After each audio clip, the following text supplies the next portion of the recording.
What we're going to do in this video is get some practice finding general solutions to separable differential equations. So let's say that I had the differential equation dy dx, the derivative of y with respect to x, is equal to e to the x over y. See if you can find the general solution to this differential equation. I'm giving you a huge hint. It is a separable differential equation. All right, so when we're dealing with a separable differential equation, what we want to do is get the y's and the dy's on one side, and then the x's and the dx's on the other side. And we really treat these differentials kind of like variables, which is a little hand-wavy with the mathematics, but that's what we will do. So let's see. If we multiply both sides times y, so we're going to multiply both sides times y, what are we going to get? We're going to get y times the derivative of y with respect to x is equal to e to the x. And now we can multiply both sides by the differential dx. Multiply both of them by dx. Those cancel out. And we are left with y times dy is equal to e to the x dx. And now we can take the integral of both sides. So let us do that. So what is the integral of y dy?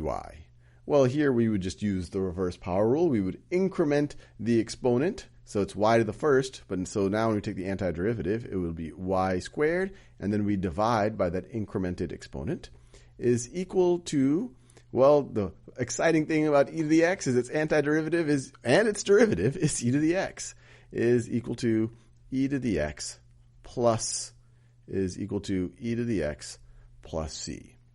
And so we can leave it like this if we like. In fact, this right over here, this isn't an explicit function. Y here isn't an explicit function of x. You could actually say y is equal to the plus or minus square root of 2 times all of this business. But this would be a pretty general relationship which would satisfy this separable differential equation. Let's do another example.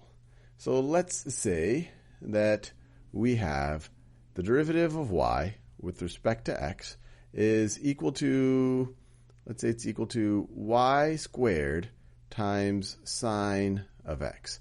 Pause the video and see if you can find the general solution here.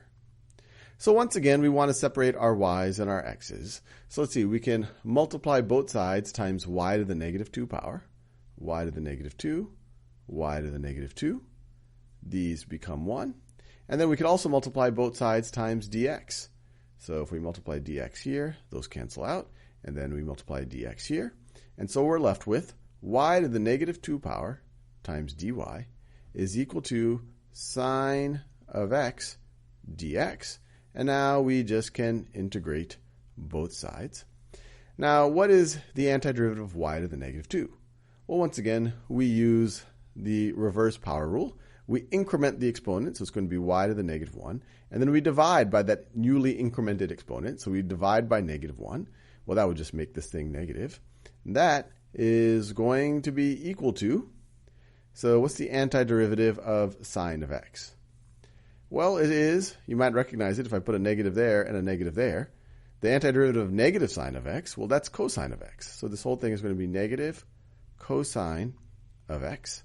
Or another way to write this, I could multiply both sides times a negative 1. And so these would both become positive. And so I could write 1 over y is equal to cosine of x. And actually, let me write it this way, plus c. Don't want to forget my plus c's. Plus c. Or I can take the reciprocal of both sides. If I want to solve explicitly for y, I could get y is equal to 1 over cosine of x plus c as our general solution. And we're done. That was strangely fun.